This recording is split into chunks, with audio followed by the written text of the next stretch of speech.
My mother-in-law showed up out of nowhere with a lot of luggage, wanting to kick me out of my house. She had no idea everything was in my name.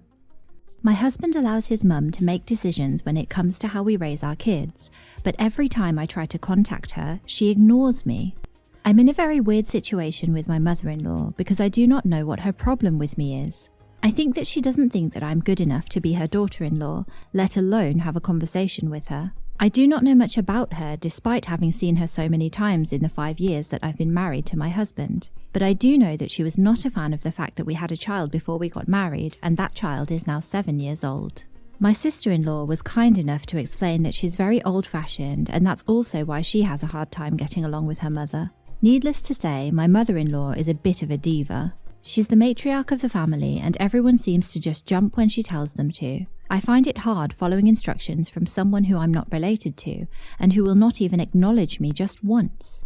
It's gone on for years, with several incidents happening over the years. For example, she did not want my son to be christened in her church. When he was born, my husband and I were still dating and did not have plans to get married, but I did want my son to be christened into his father's church. But when we got there, the ceremony was cancelled last minute, and the priest told me that it was better to have it done at my family church. This was completely unheard of, and I was sure that my mother-in-law used her influence and got the priest to refuse to do the ceremony. This hurt, because I just wanted my son to be accepted into the family. After my son turned 2, my husband and I decided to get married. His mother refused to come to our house and visit us. When I went to her house, she completely ignored me, and I ended up not going to her house because it was always so embarrassing. The worst part was that no one in the family reprimanded her. My father-in-law is barely present, physically or mentally. He just stays in his tool shed all day and listens to 80s music. I've barely spoken to him more than 10 times the entire time that I've been married. My parents know about the weird dynamic of his family, and they told me they didn't want me to marry him when I told them that we wanted to get married, but I managed to make a strong argument about how we were stronger as a pair than apart, and we did love each other. My husband proposed to me with his grandmother's ring, and we set a wedding date. My mother-in-law did not show up at the wedding. She had a business trip, as she claimed. She didn't send a wedding present or well wishes, but we thought that it was still early days and she would come around, but spoiler alert, she never did. She hated me, and I had no idea why. Over the past couple of years, she moved out of the country. She and her husband are very wealthy and are always taking long vacations when they can. Sometimes they can be gone for many months. They always bring gifts for my husband and kids, but for me, there's nothing. Over the years, I've stopped trying and resigned myself to the fact that I don't have a mother-in-law, and she'll never accept me. While this is a very painful thing to come to terms with, it has brought me some peace. However, she's continued to ruin my life in any way she can, and the latest came in her trying to interfere with how I raise my children. For context, I've just given birth to a baby girl. She is healthy and 6 months old. I'm still trying to regain my strength and should be working by the end of the year, so my husband is the only one who's working at the moment. My daughter recently received a package from her grandmother. It contained some of the best state-of-the-art baby toys, designer clothes, etc., as well as things to make our lives easier. I sent her a thank you card, knowing that I was not going to be getting a response. But this time, my husband told me that she was actually going to be donating some equipment to my son's football team as well. She can be generous when she wants, and when she is, I don't mind, as long as she's treating my children well. I don't mind when they go and visit her, because while she might dislike me, she more than adores her grandkids. But then, my husband told me that there was a catch to her donating to the school, and that it was that she didn't want my son to be vaccinated. She apparently read studies that proved that vaccinating children would end up developing slower. Mind that my son has already been vaccinated against most things at the age of 7. He is around the age where he needs his shots, otherwise he'll get sick. I was shocked and upset by her decision. I sent her a message telling her that we'd already decided that my son was getting his full vaccinations. She told me that she was his grandmother and would make sure that he was not in any danger. I had damaged him enough. When I responded to her, she ignored me, and when I called her, the phone went to voicemail. It's worth noting that no one has seen her in over 3 years since she's gone overseas. I'm not about to trust the opinion of someone who will not even acknowledge me and has some backward views. While my husband tries to remain neutral, I know he agrees with me. At least, that was what I thought. When I heard about what she wanted, I got mad, and obviously I spoke to him about it and told him how it made me feel. He told me that maybe it was not such a bad idea. It was just a small thing. That donation will mean the whole world to my son and his football team. But I argued that our son could get sick just because of his mother and her outdated views. I told him that I was tired of her controlling what was happening in this house when she was all the way over there in another country. If she wanted to stop me, then she was going to have to come back to this country and face me. I'm tired of listening to her and letting her decide what is right for me and what is not. Can you believe what my husband said? He said that he is the one paying all the bills, including my son's medical bills, so he does not see what right I have to be making such decisions. I told him that he could cut me off for all I cared, but I was not going to let his control freak of a mum put my son in danger. Never have I ever seen a man so offended before. He told me that if I wanted, I could leave this house, but I had to leave his kids. I was fuming, but decided to leave the situation. Later on, his phone rang while it was on the counter.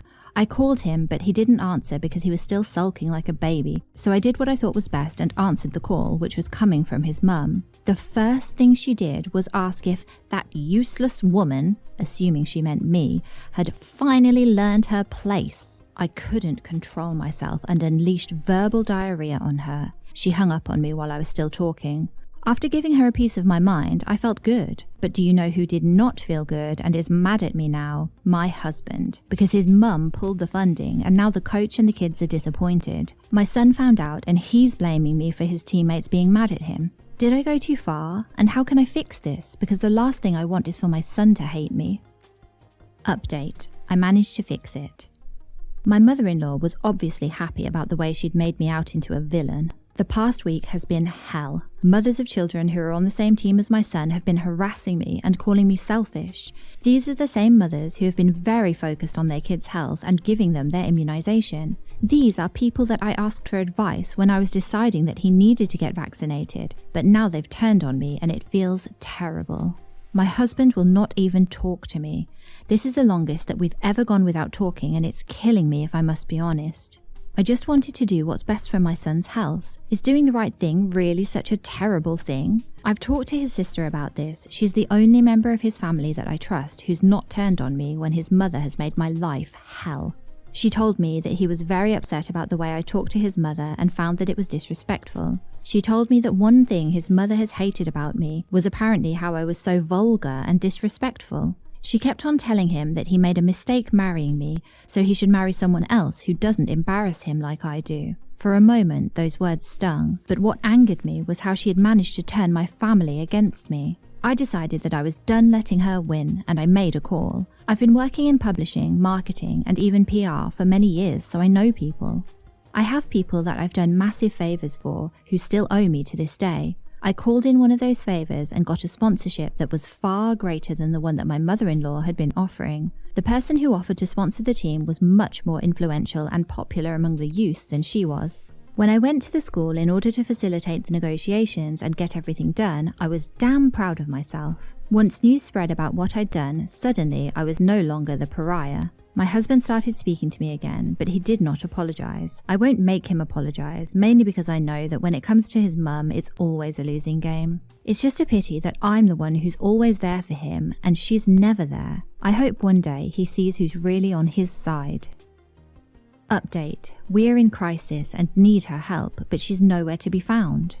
Remember the time when I said that his mother chooses when she's there for him? Well, it's no surprise that she's done that again now. So it's been 6 months since the drama with the vaccination. Life went back to normal and I didn't have any interaction with his mum. According to my sister-in-law Sylvia, her mother is on a lifestyle retreat and has chosen not to be part of society for a while. Her father, on the other hand, has come back, but he's under the care of a nurse and hasn't been feeling well. Everyone has been speaking about how mother-in-law is selfish for leaving and going no contact with everyone. People have tried to get hold of her and have given up. We only got a response once and she told us she was going to be back next year, but we have no business in trying to snoop on her life and prevent her progress.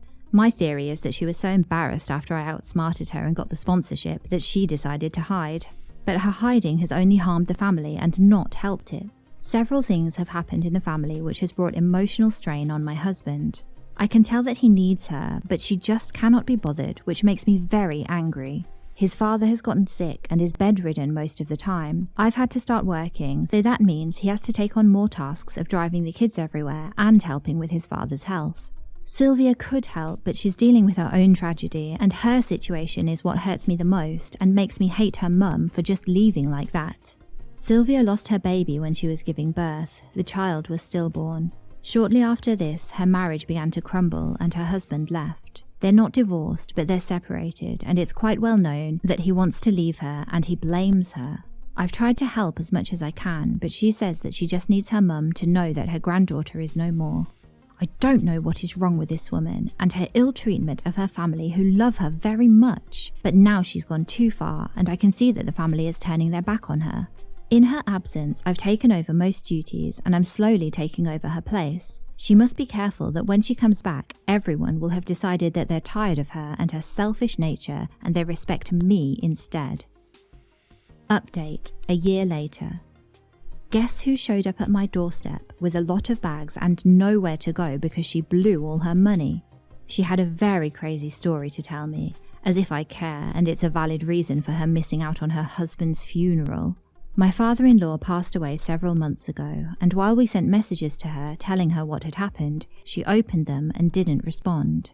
We got someone to track her and find out if she was alive. She was, and she was living her best life. My husband decided that he was done, and she was dead to him. The past few months have been the best because we haven't had to talk about her. She's pretty much a ghost. We accepted that she does not want to be found, but yet again she has come back and she just wants to ruin my life. I know that this is personal because when she came back, she found out that everyone now preferred me to her. My husband has let her stay in our house because she has nowhere to go and has even given her a chance to tell her full story. I'll summarize it so you can see whether you want to believe her or not. She said that she met a guru who promised to fix her life and reach self-actualization, but for that to happen, she had to give up earthly goods. So she did that and put everything in his name. He also took over her communication with the outside world. He didn't tell her when her family needed her. You should have seen the tears in my husband's eyes as he believed that nonsense. So, long story short, she managed to wake up from the manipulation and come back home, but she has nothing and everyone hates her. She went down on her knees, crying and begging my husband to just forgive her. Surely he would see through her lies and tell her to go back where she came from. She wasn't there for almost 4 years and all she ever did was cause trouble in his life. Well, he said that he believed her and wanted to give her a second chance. Then he ordered me to run her a bath and cook a meal for her. I was boiling with anger and told him to do it himself. The past few days have been tense. She's everywhere and she's slowly starting to put a rift between me and Jeffrey. I don't know what to do. Maybe I should just admit defeat. She's his mother and she has a lot of control over him that I do not. Woe is me. What did I do to have her come back into my life? Before it was bad, but now she's living with me, it's worse. Can someone save me from this nightmare? Update. I am in crisis.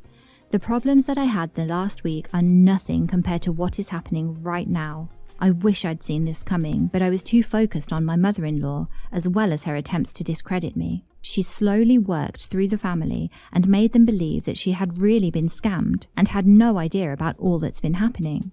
Most of the people in the family believed her because that was the easiest thing to do and they didn't really care. They stuck up for whoever they felt like at any time that they wanted as long as it benefited them. Just a few weeks ago they were supporting me, but now they're not. But do you know who is supporting me? My sister-in-law, Sylvia. She still doesn't forgive her mum for not being there for her. She told me that even when her mother was overseas, she never made time for her. When she needed emotional support, she gave half-assed support that was not genuine. Right now, she's going through a divorce and I've been there for her. This triggers her memories of losing the baby and I feel so sorry for her. I've never been through that and I hope I never have to go through that ever in my life because that would crush me. Needless to say, these have been some very eventful weeks and I've been thinking of the best way to tell her that she needs to leave, but my husband has been reluctant about letting her leave. I had no idea that all this time he was hiding something very big from us, and that this something was that his life was in danger and he was not getting proper treatment.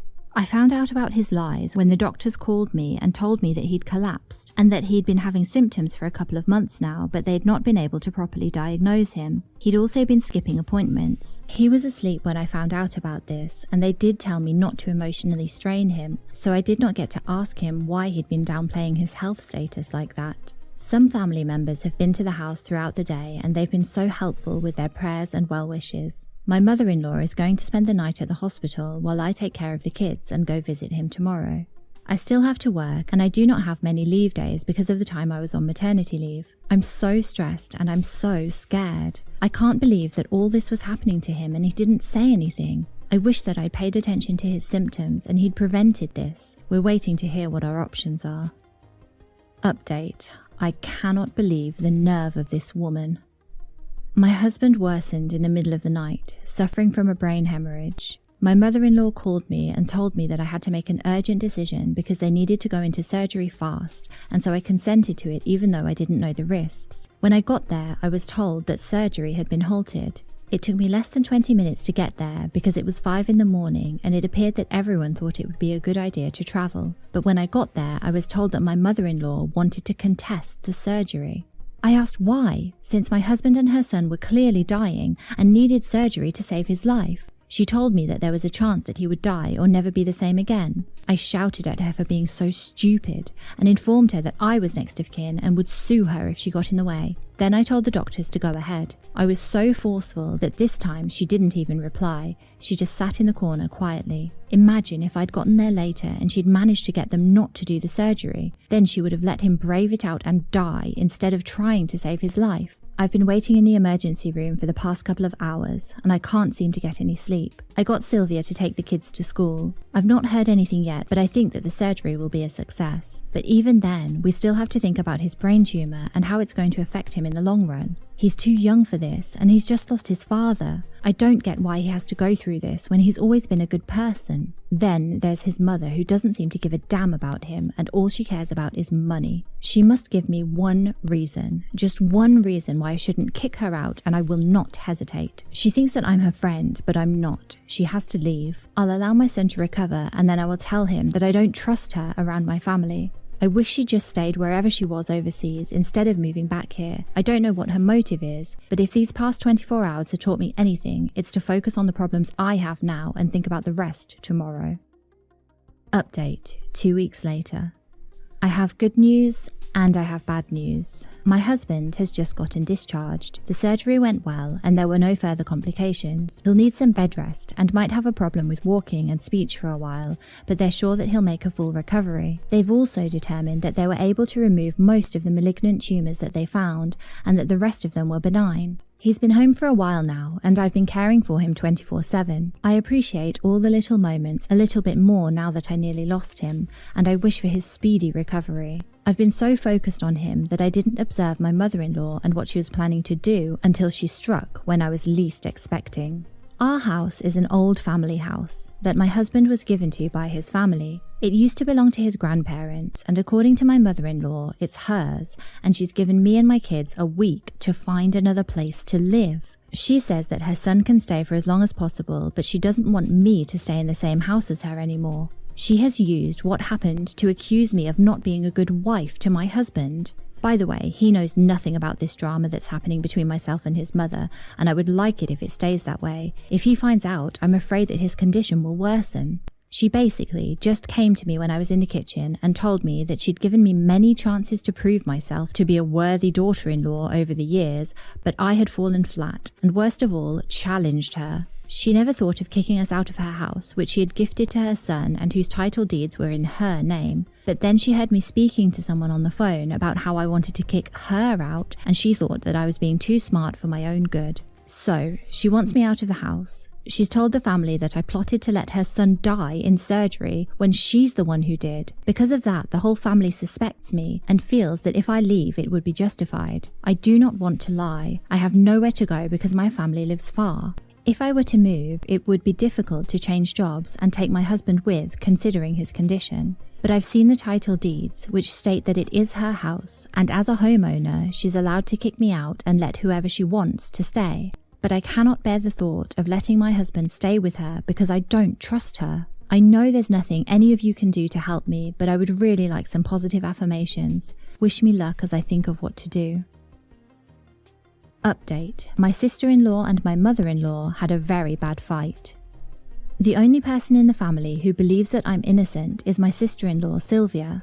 I had to leave the house a couple of days ago, but I had nowhere to stay, so she invited me to stay with her since she had a big empty house after she got divorced. She said that she believed me, but she knew that no one else would, and things were already starting to look bad for my reputation. A few people whom I thought were good friends have started to treat me differently ever since what happened, and I know it's because of what my mother-in-law said. My husband is not fully functioning yet and is out of it most of the time, so he doesn't know that I'm gone yet. I visit once a day. At least she lets me and the children visit, but she looks at me like I'm vermin. She's already started to decorate and make my house hers. When I told my sister-in-law this, she was fuming and told me that I had to fight her because she was being so disrespectful and needed someone to put her in her place. But I give up. She's won, and she has the papers which can prove the house is hers. All I can do is make alternate living arrangements while my husband recovers, and then we can put her out of our lives. When he wakes up, I will tell him everything, and Sylvia says she has my back. I got just how far she's willing to back me up when today we bumped into my mother-in-law at the grocery store. I greeted her out of courtesy, but she didn't speak to me. She did address Sylvia though, asking, "Why are you even supporting this snake?" sneering at her. Sylvia uttered some very serious profanities and told her mother to grow up and stop being so cold-hearted. She told her that if she kept on acting like this, then she was going to die alone. Once Sylvia's brother woke up, the truth about her would be revealed and he would disown her. They went on at it for some time until I broke it up. It felt like it was going to get physical. I've decided that I'm going to fetch my husband in a few days. There's an apartment lined up for us. It's not as big as our house, but it's something for us to live in, so I think it would be perfect. Update. Turns out, the house is mine. I followed through with what I said I was going to do, which was to take my husband and move into our new apartment. When I came to fetch him, he asked me why we were leaving our house, and I told him that his mum kicked us out because she hates me. I was still a bit angry, but I controlled how I was feeling. The last thing I wanted was for him to get triggered. I also did not have that much time. She was basically rushing me to take him and leave. "Remember, it is her house," I explained. He was speaking a bit slowly and his mind was a bit foggy. He shook his head and told me that it was his father's. I told him that even then, she held the title deeds. He told me that he did not want to move before we spoke to his mum. I was confused as ever. The proof was there. There was nothing for them to talk about. She arrived sure enough and did not seem to be alarmed when he asked her what she was doing. She said she did not want me in her house, which did not extend to him, and she was willing to let him stay until he recovered. "You know, I thought I was dreaming when I heard you, Mum," he said. "Well, you knew I kicked you out, so why are you acting so shocked? You can leave with her if you want," she scoffed. She was starting to look very annoyed with that expression on her face that she got when she was being super defensive. He laughed and told her that we weren't going anywhere because this was his wife's house, and he wasn't talking about that. "I'm talking about the time you were willing to let me die and not let them operate on me. I heard you after the surgery, but I thought I was dreaming. I guess it would be so much easier for you to take my father's assets, would it not be?" He laughed bitterly. Wait a minute. This was too much to digest. She nearly choked on her own spit when she asked, "How could this house belong to your wife?" "It was father's. I found out about the situation when he was still alive and asked him to put it in my wife's name because I did not know how much longer I had and did not want to go through the hospitals. Those deeds you have are invalid and would never hold in court," he revealed. If I only had just asked him in the beginning instead of jumping to conclusions and letting her run me out of my house. I take back all that I said. My husband really does care about me and does have a brain that does not revolve around his mum. This was all such a surprise, but I'm glad that it all turned out this way. She has left, probably went to live with someone else, or has gone to a motel. She didn't have much to say after my husband schooled her. It was my first time seeing her speechless, and to be honest, it was very satisfying. I finally won against my witch of a mother-in-law. Update. Well, it appears that I spoke too soon. My mother-in-law was AWOL for some days, so we thought she'd given up. So I moved back in with the kids and started undoing all the work that she'd done in the house. Seeing it reminded me of the horror that she'd put me through. Some days I would forget that she no longer lived with us, and I would start feeling dread when it was time for me to leave work and go home. But when my husband and my babies greeted me as soon as I came in through the door, I remembered that she was gone and that it was over. That was until she decided to take us to court, saying that the house was not really in my name and I'd faked it. I asked her not to make a big deal out of it, since my husband is still recovering and we're dealing with a lot. I normally would not have done it, but I tried to make peace with her. But it was clear that she did not want peace. She wanted war. I was tired. The years had been long and I'd fought too much against her. My family was just trying to recover.